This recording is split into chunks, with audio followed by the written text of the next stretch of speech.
This morning I want to expand a little bit more on your teacher and who is your teacher.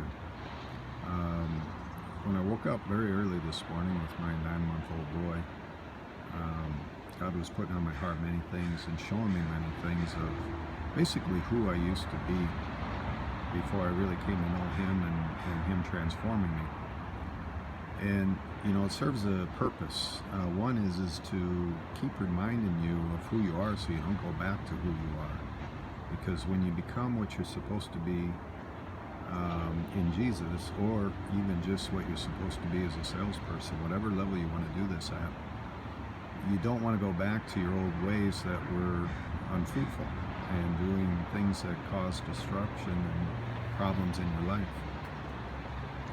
So it's very important to have that time to look back at what you were, who you were, and where you are now. One other thing that Jesus reminded me of is when I first got in the business of real estate here in Baja, California.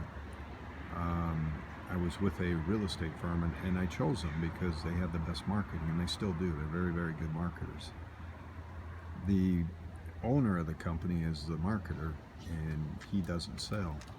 But the long and short is, in our training, it was interesting because, I was doing 2/3 more, or in other words, if I'm doing 100,000, the next best agent was doing 30, and I was doing half of the business of the company. And they'd ask me in meetings, we had meetings every week, how are you doing it? What are you doing? And I would tell them, and they didn't like it. Most of them rolled their eyes or whatever. And when I was leaving the firm, and it was an ethical issue why I left with one of the other agents.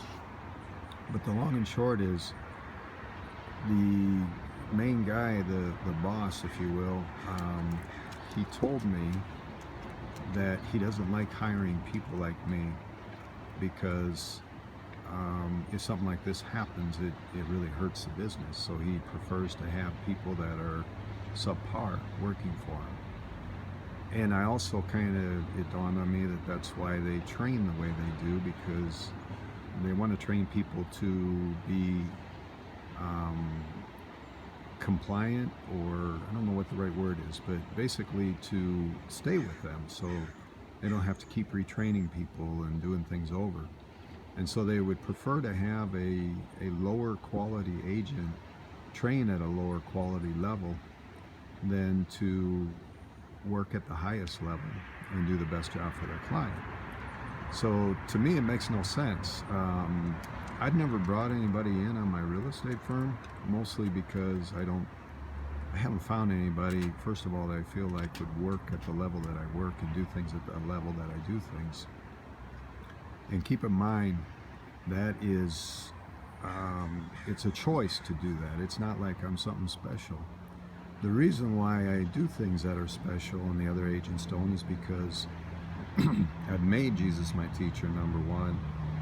Number two, I train outside of, I'm always looking at things. I'm watching things online. I'm reading things. Whatever it is, I'm always looking at ways to improve myself and be the best.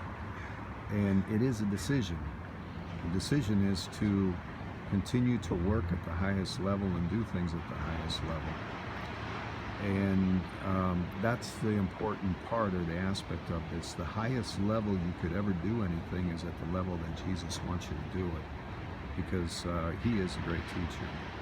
Anything less will leave you just that much less on down the line. And that doesn't mean following Jesus is going to make you the richest, wealthiest man ever, because I certainly am not.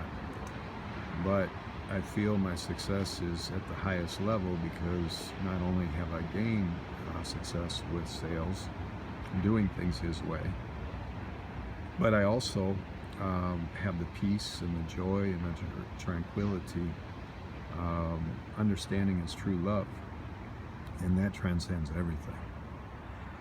Make sure you know who your teacher is.